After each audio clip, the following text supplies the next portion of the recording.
Mexico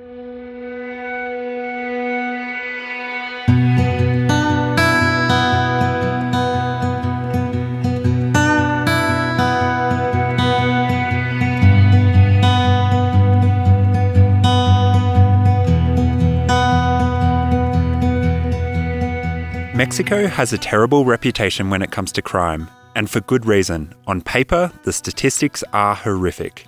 But does Mexico's dangerous reputation mean that every square centimetre of the country poses an immediate risk to bicycle travellers? To find out, I cycled through Mexico's fourth most dangerous state with my Mexican friend Gerardo.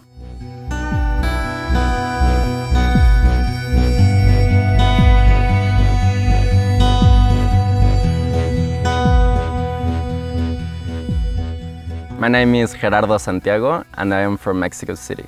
I met Ali last summer in Guatemala while I was working in a hostel, and he managed to break his foot there, so he had to spend a month around Lake Atitlan where I could meet him pretty well. I wanted to try backpacking because I heard all of your amazing stories, and since then I just couldn't take the idea out of my mind. For a first-time backpacker, I think it was a perfect occasion to try it with a professional.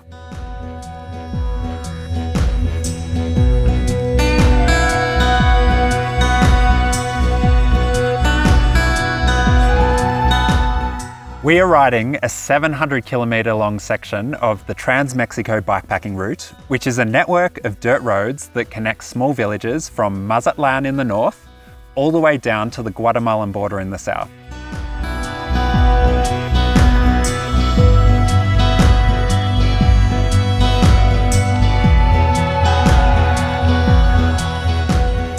Mexicans really consider Mexico as a dangerous place, especially since you watch the news every day and you just see and hear all these terrible stories. The few nights before coming, when I had all my gear ready, like the last night, I was panicking. I was like, maybe I should just say no sometimes. People was very worried about me joining this trip.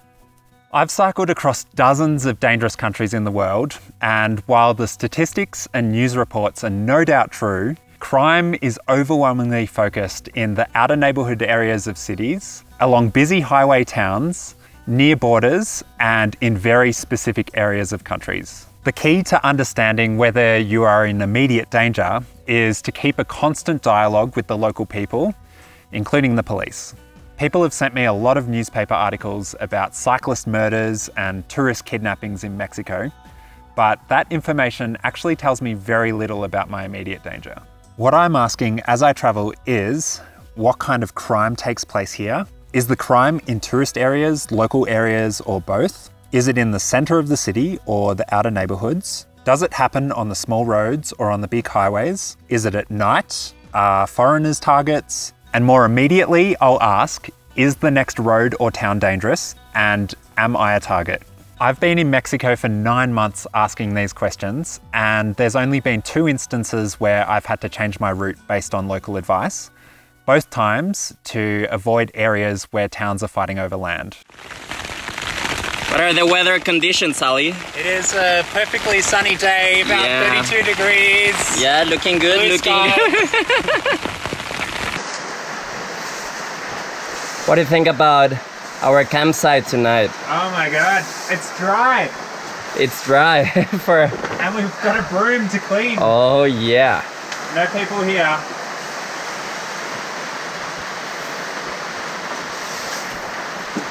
Took us a while to find a camping spot, but really happy we're gonna be at least dry tonight, man. Makes me really happy.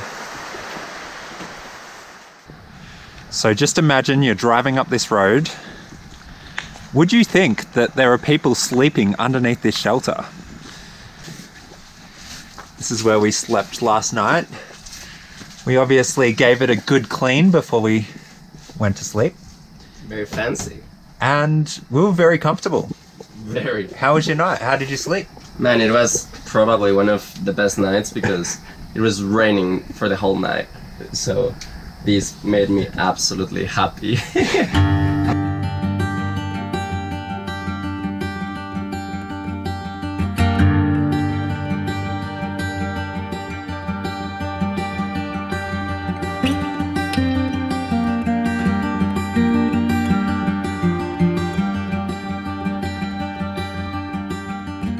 all these rural communities where we go, like you would never imagine them. There is really no information about them. We really go to the tiniest towns. For most of these people, we're the first tourists they ever see. Everyone wants to welcome us so much.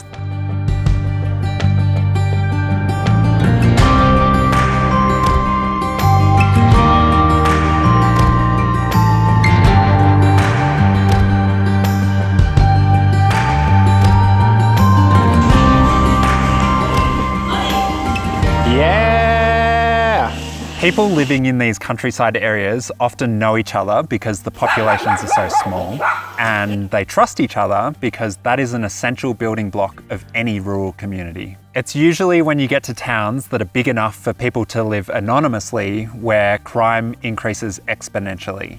In my opinion, the higher level of safety is one of the best reasons to take the smallest possible roads across countries.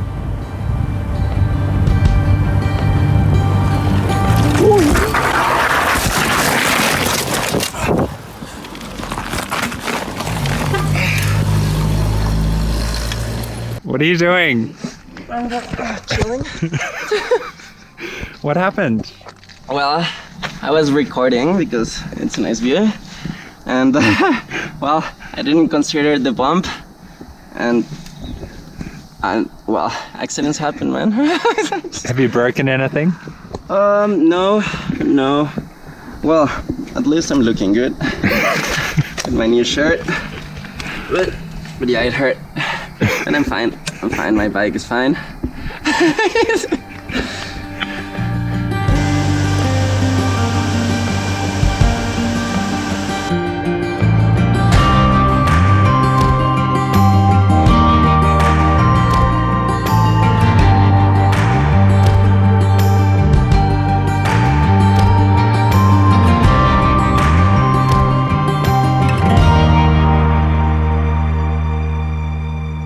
In dangerous countries, I never travel at night.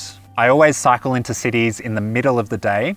I always take the biggest possible roads into big towns. And when I wild camp, I always set up my tent at sunset so that nobody can see me.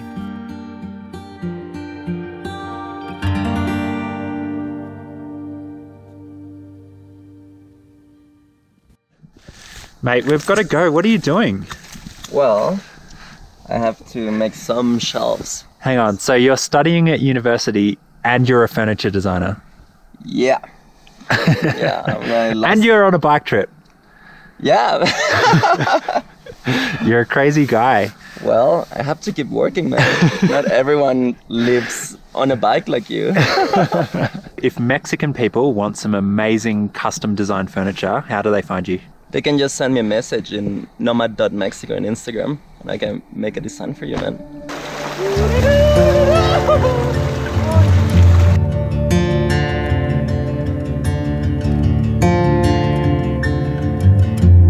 Gonna try and ride up this steep hill.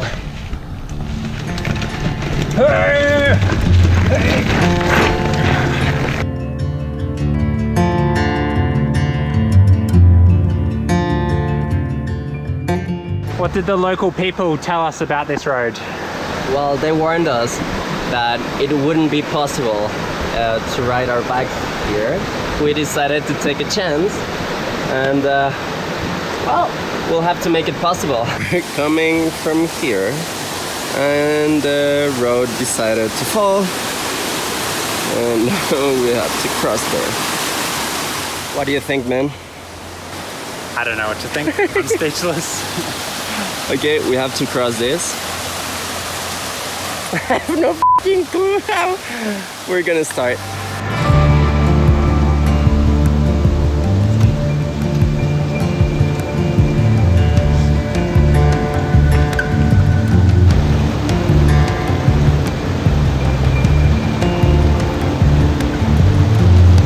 Yeah.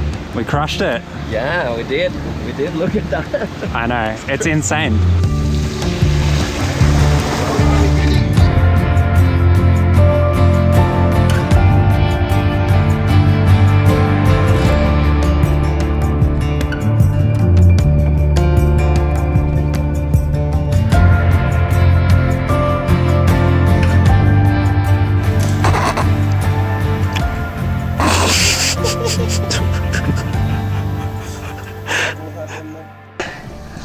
This is very muddy, man. This is very, very muddy.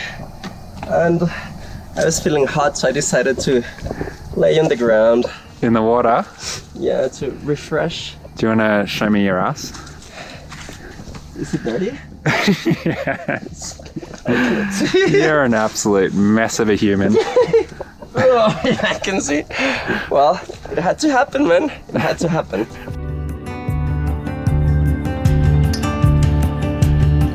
How's it going? Very good. Very good. Very good. We're at almost 3,000 meters, pouring rain, lots of mud on the road, but we're very good.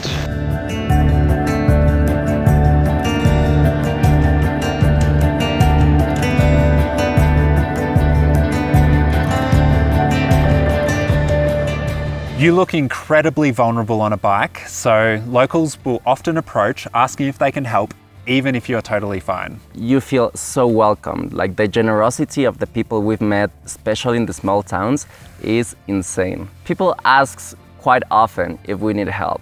Like, they're always worried about our safety, about our needs. If everything is doing well, they offer us water, food, everything.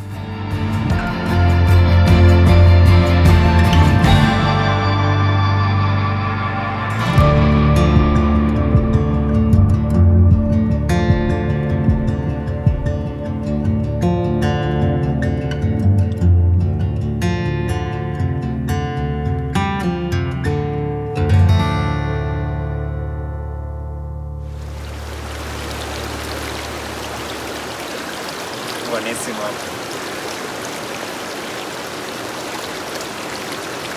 Tastes good? 11 out of 10. Ooh.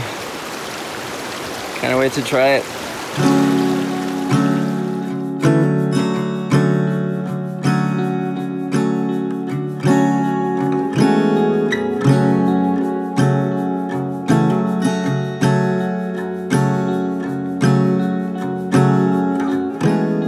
This view is sick!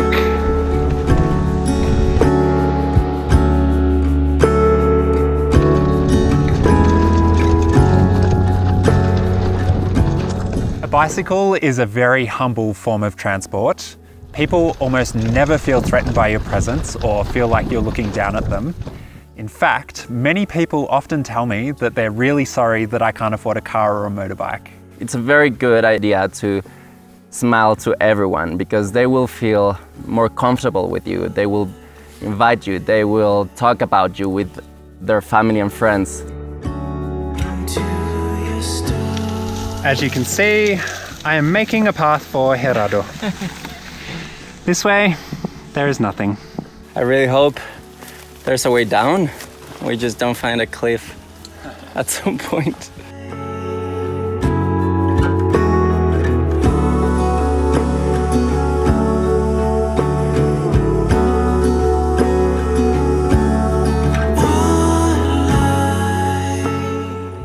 You guys might remember a few episodes back when I was cycling with Ish. We were cycling along a road and we were recommended not to go up that road because people were fighting over land. Well, this is the road. Gerardo and I have just finished cycling it. About 20 kilometers ago, we asked at the town whether they thought there was any danger, and they said it should be all fine. So we've come along the road, we've been totally safe, and we're looking forward to going for a swim in the river.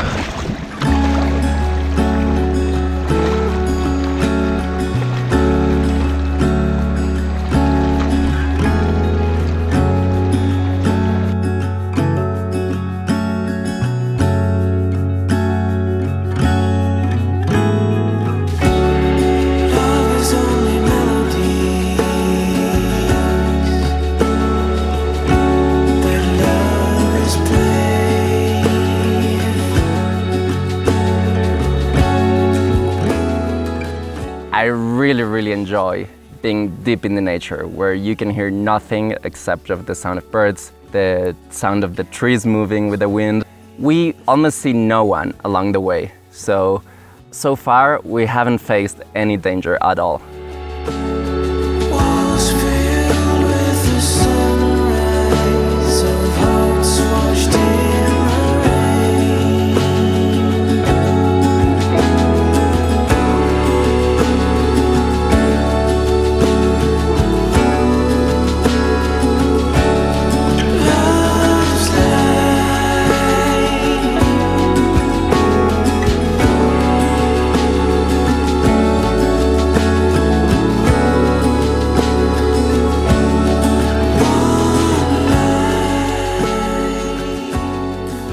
How are you feeling today, sir? Exhausted, man. Why? Everything hurts. Everything. What hurts? Like everything. My toes, my legs, my back, my arms, literally everything. It just adds up, man. Every day it's a bit more painful. Riding a bike through the mountains is definitely more challenging than I thought, especially when you have to carry all your luggage in it. But it's completely possible for anyone, even though you have never traveled by bike before like I did.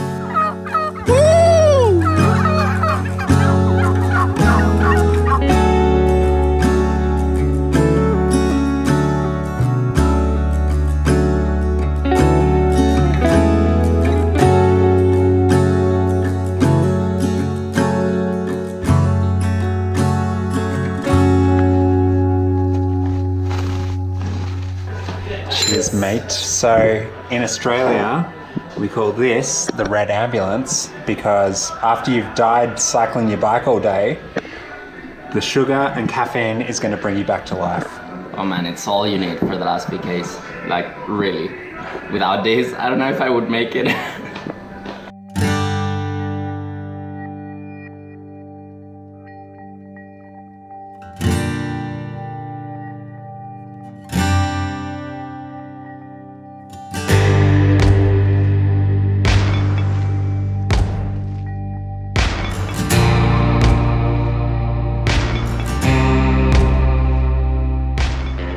After talking to locals every day for the last 9 months, I'm confident that Mexico can be travelled safely with the right measures. My best advice would be just keep asking to the locals.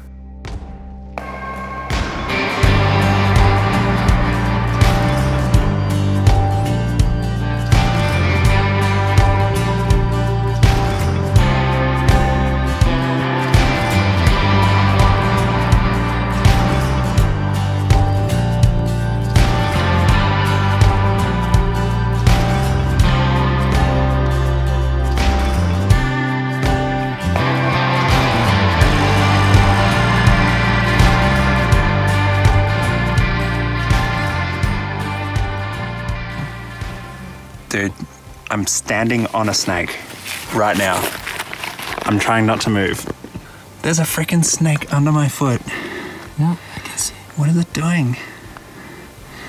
I told it not to come towards me. And it just came straight at me. You're not and now I feel like snakish, man. I'm so scared I'm gonna squish it. Oh, it's still there. There is a snake about to go underneath my leg.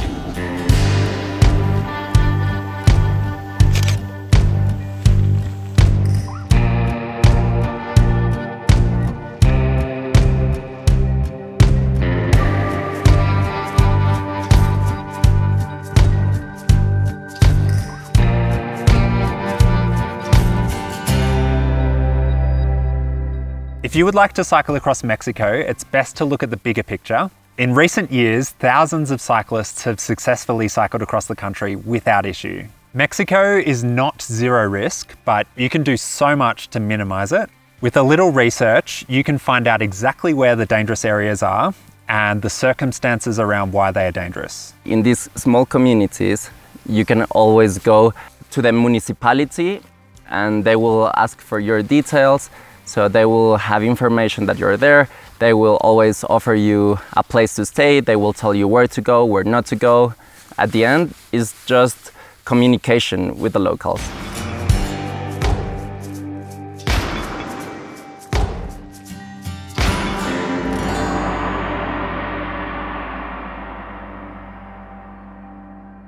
Would I travel by bike again? Absolutely. I just can't take the idea out of my mind now. I'm already planning to continue this trip as soon as we finish this.